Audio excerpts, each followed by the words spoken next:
فرض کنید کاری خسته کننده، تکراری و بی‌معنا انجام داده اید. اما در پایان مجبورید برای نفر بعدی بگویید که این کار جالب، لذت بخش و ارزشمند بوده. اگر فقط $1 برای این دروغ به شما بدهند، چه حسی خواهید داشت؟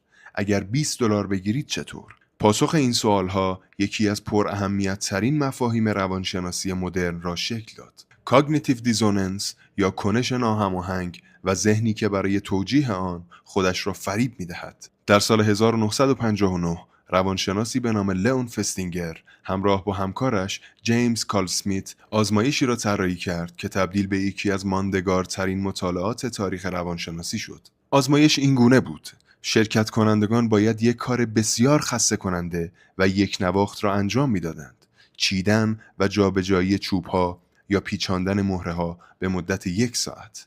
پس از اتمام کار به آنها گفته میشد ما نیاز داریم نفر بعدی فکر کند که این کار جذاب بوده. آیا حاضری به او این را بگویی؟ برخی شرکت کنندگان در ازای این درخواست $1 و برخی دیگر $20 دریافت کردند. حالا نکته شگفت‌انگیز اینجا بود: گروهی که فقط $1 دریافت کرده بودند در ارزیابی نهایی واقعاً گزارش دادند که کار برایشان جالب بود، در حالی که کسانی که $20 گرفته بودند همچنان آن را بی‌معنا و کسالت‌بار توصیف کردند. اما چرا؟ پاسخ در مفهوم ناهماهنگی شناختی نهفته است. زمانی که فرد بین باورهای درونی خود و رفتار بیرونیش دچار تضاد می شود، ذهن برای کاهش این تنش یکی از آن دو را تغییر می دهد. در این آزمایش کسانی که فقط $1 گرفته بودند هیچ دلیل منطقی کافی برای دروغ گفتن نداشتند. بنابراین برای توجیه رفتارشان باور درونیشان را تغییر دادند و به خود گفتند شاید واقعاً آنقدرها هم بد نبود.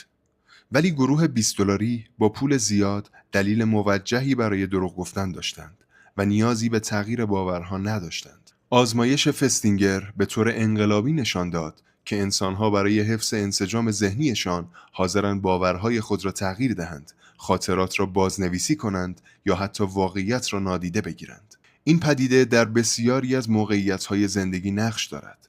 چرا گاهی از انتخاب اشتباه خود دفاع می‌کنیم، حتی وقتی می‌دانیم اشتباه بوده؟ چرا برخی از افراد پس از خرید یک محصول گران قیمت بی‌کیفیت همچنان آن را عالی توصیف می‌کنند؟ یا چرا یک فرد ممکن است در باورهای نادرستش پافشاری کند چون فقط سالها با آنها زندگی کرده؟